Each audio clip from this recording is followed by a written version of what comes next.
guys, welcome to another episode of Gourmet Bawarchi.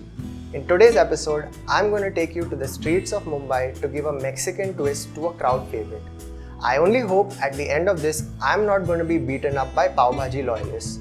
I'm going to be using ingredients that are widely used in Mexico but are also available in India. So sit back, relax and enjoy the recipe.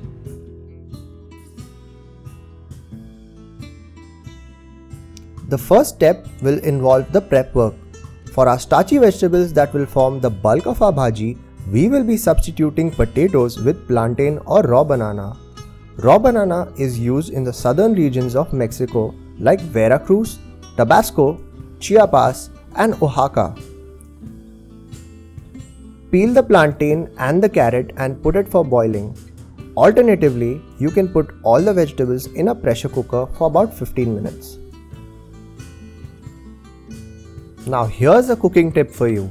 Starchy vegetables like carrots, potatoes and raw banana are always boiled starting from cold water. We want the vegetables to cook from within as opposed to just from outside. If we drop the vegetables in boiling water, the starch will cook from the outside and become mushy, leaving the inside undercooked. It's always a good idea to mash the vegetables when they're hot, as it takes considerably less effort to get a smooth and velvety texture. These are the spices we will be using for the Pav Bhaji masala. Toast the spices in a pan till you can smell them, then cool it and finally make it into a powder. There is one ingredient that cannot and should not ever be replaced, which is of course butter. To the butter we have added some chopped onions. Don't worry about it being too fine since we will be mashing it. Pav Bhaji is synonymous with Amul butter. But if we go far back enough, the butter used in arguably the first ever Pav Bhaji stall, the Sardar Pav Bhaji, was a brand called Polson way back in 1860, which had a monopoly in the dairy market. Lightly brown the onions, then add some ginger garlic paste to it. Cook some more and then add the tomatoes. It is important not to rush with this step and add the tomatoes too early. As with any acidic ingredient, it slows down the cooking process, leaving the onions crunchy as opposed to deliciously soft. A major misconception about chili peppers is that the spiciness comes from the seeds of the chili. Although the bulk of the capsaicin, which is a chemical that sets your mouth on fire, comes from the white veins of the fruit. If you don't manage to find fresh jalapenos, you could use pickled jalapenos. This will give the dish an added piquancy, which is a unique flavor that only pickled chilies can give to your dish. Street food is a very recent phenomena in Indian cities, and its origins can be dated to around 1840. This is when a group of Gujaratis began trading in the area now known as Dalal Street, starting Asia's first ever stock exchange a few years later. They traded mainly in cotton, and many made their fortunes in the period between 1861 to 1865, when the global supply of this cotton was affected by the American Civil War. Abraham Lincoln's navy blockaded New Orleans and the Mississippi, and Manchester's looms came to a halt, sending cotton prices shooting up.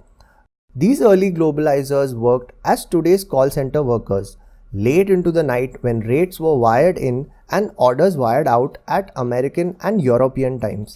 By then, everyone would be quite famished, and the wives would be asleep at home.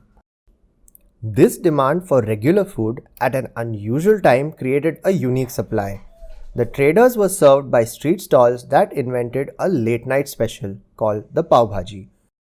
This was a mixture of mashed vegetables, which was usually the leftovers from the vegetable market, cooked in a tomato gravy and served with buttered loaf. In the meanwhile, I've added the ground spices. My secret to the rich, deep red color in everything from dal makhani to chicken tikka masala is the all-natural and unparalleled degi mirch powder. We have also added some corn and some refried beans, which will make our pav bhaji truly Mexican.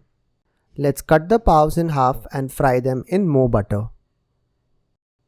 The pav came from the Portuguese Jesuit priest who settled in Bandra in the mid 1500s.